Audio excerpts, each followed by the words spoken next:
जैसे पल्सर का सबसे पहले दिमाग में ख्याल आता है तो इन्वेस्टमेंट के तौर पे सोचते हैं कि कौन सी गाड़ी लें। तो सबसे पहली बात बता दूं, दो चीज़ें बहुत ही अब कॉमन हो गई है। N160 लोग पसंद कर रहे हैं और ये F250 भी। अब इन्वेस्टमेंट के बारे में बात करें तो ये थोड़ा सा लोगों को पसंद नहीं आया, उसको पूरा थ्रू आउट इस वीडियो में देखने वाले हैं।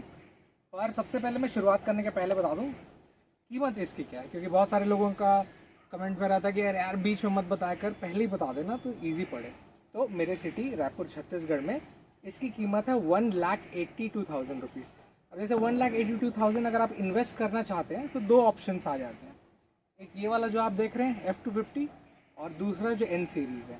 पर बहुत सारे लोग इसको इसलिए भी पसंद करते हैं क्योंकि इसका जैसे सामने और साइड का पोर्शन थोड़ा सा हैवी लगता है एज़ कम्पेयर टू N250 का। तो मैं अब आप इसको शुरुआत से मैं बताता हूँ क्या क्या चीज़ें मिलेंगी। इंजन से आप ऑलरेडी वाकिफ़ हैं तो इसको लास्ट में टैली करूँगा, पर फ्रंट से इसको शुरुआत करते हैं। तो जैसे फ्रंट के पोर्शन की तरफ आए तो मैं यहाँ जैसे क्लोज बाय दिखाऊँगा तो DRL का सिस्टमेट ऑन हो जाएगा जैसे आप इसका कीज़ ऑन करके। ये जो DRL का सेटअप है ये मैं शुरुआत से ही उसको कवर कर रहा था। ये उल्टा नाइकी का पैटर्न लगता है और एग्जैक्ट मैचिंग, क्योंकि इसके जो ब्रॉडनेस है साइड के साथ ही साथ टेप पॉइंट है वैसे ही फील आ रहा है। पर इसका जो बेस्ट पार्ट है वो मैं बताता हूँ, वो ये वाला पोर्शन, क्योंकि रिफ्लेक्शन काफ़ी अच्छा है। कल ही शाम को प्लान बना था N250 कवर करने का, तो मैं एक नाइट विजिबिलिटी का कवर किया हूँ। अगर आपने वो कवर नहीं देखा है ज़रूर देख लीजिए। इसका जो रात का रिफ्लेक्शन है बहुत अच्छा आता है। अभी फ़िलहाल इंद्रप्रस्थ जो रायपुर में है वहाँ पर आए थे, तो अभी शाम उतना हुआ नहीं है तो लाइट में उतना ज़्यादा डिटेल्स नहीं बता पाऊँगा। पर जब मैं रात को चलाया था सिर्फ DRL जो शुरुआत में जलता है कीज़ ऑन करने से N250 का, वो इतना ज़्यादा अट्रैक्टिव था कि मेन लाइट की बहुत दूर तक ज़रूरत नहीं पड़ी। पर जैसे उसे मैंने चलाया रिफ्लेक्शन बहुत दूर तक गया। अब वो कितना रिफ्लेक्ट था, क्या प्रॉब्लम था, कहाँ तक रेंज था, वो मेरे पुराने वाले वीडियो में आप देख लीजिए। अब इसका मैं क्लोज ग्लेंस आपको पूरा इस गाड़ी का दिखाता हूँ। अब जैसे कीमत के बारे में मैं आपको बता दिया हूँ, तो दूसरे चीज़ें आप कवर करते हैं।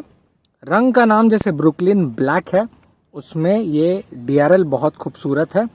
और वहीं पर जैसे शुरुआत है तो सस्पेंशन सामने आपको टेलीस्कोपिक और पीछे मोनो शॉक जो आप वाकिफ़ हैं। ब्रेक्स मैं थोड़ा टैली कर देता हूँ क्योंकि बहुत सारी चीज़ें जो बदलाव के रूप में आई हैं वो इसी को कवरिंग करती है। तो सामने आपको 300 mm का ब्रेक साइज और पीछे जैसे आप कवर करते हैं तो 230 का मिलता है। अब जैसे दोनों के कंपैरेटिवली अगर पुराने को अगर आप तौर करें तो अब इसमें डुअल चैनल ABS आता है जो F250 और N250 दोनों में मिल जाएगा। साथ ही साथ अभी मैं नीचे झुक गया हूँ तो आपको टायर सेक्शन भी बता देता हूँ।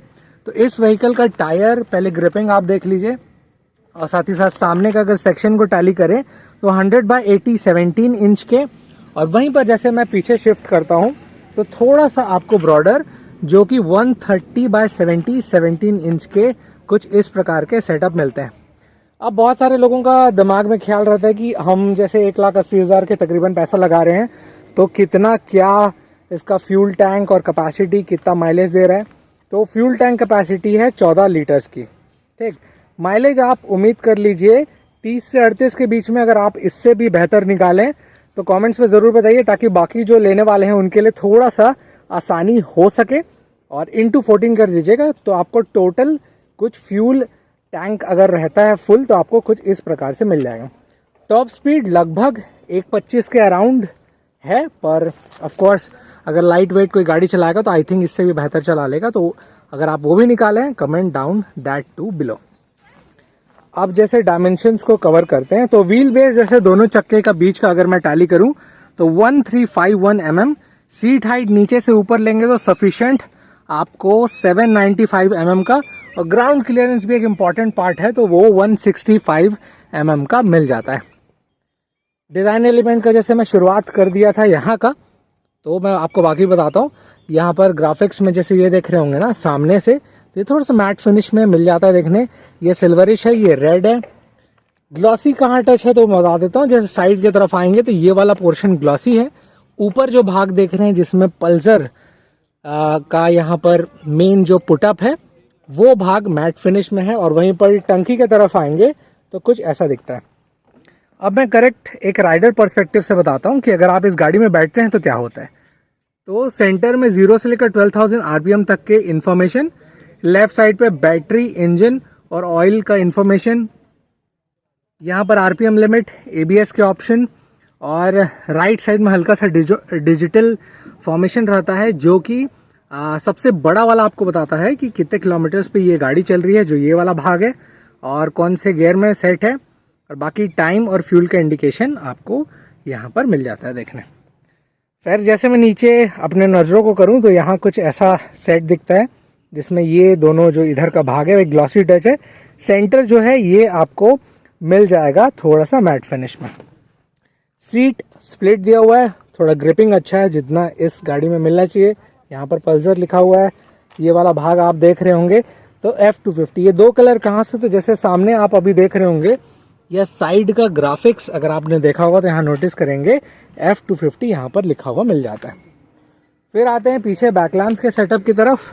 तो बैक लैम्प्स जैसे सामने वही उल्टा नाइकी का फॉर्मेशन है वैसे ही यहाँ पर भी सेम देखने मिल जाता है। पर इंडिकेटर का एक प्लस पॉइंट है, आप जैसे इसके लोअर सीरीज में जाते हैं जो कि 160 के हिसाब से काउंट है, तो वहाँ पर इसमें आपको बल्ब मिल जाते हैं जो कि N160 में भी है।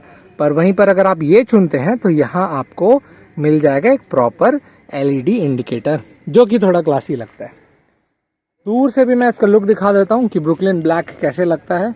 तो कुछ ऐसा लुक दिखेगा which is quite good and best for this kind of vehicle, जिसमें साइड का ये वाला भाग जो हल्का सा रेड और सिल्वर है ना, वो थोड़ा सा लुक अच्छा बढ़ा दे रहा है। यहाँ पर सिस्टम वही है जो अपर डिपर के लिए, ये हो गया इंडिकेटर, ये पास लाइट जो शुरुआत में मैं जला के बता रहा था, और इसका आवाज़ कुछ इस प्रकार से। इग्निशन ऑन करने का ये वाला ऑप्शन, और वहीं पर जैसे मैं प्रॉपर एक न्यूट्रल में गियर शिफ्ट करूं तो यहाँ पर ये ऐसा दिखाएगा ब्लिंकिंग में, और यहाँ पर जैसे मैं क्रैंक देता हूँ तो ऐसा कुछ एग्जॉस्ट चालू हो जाएगा।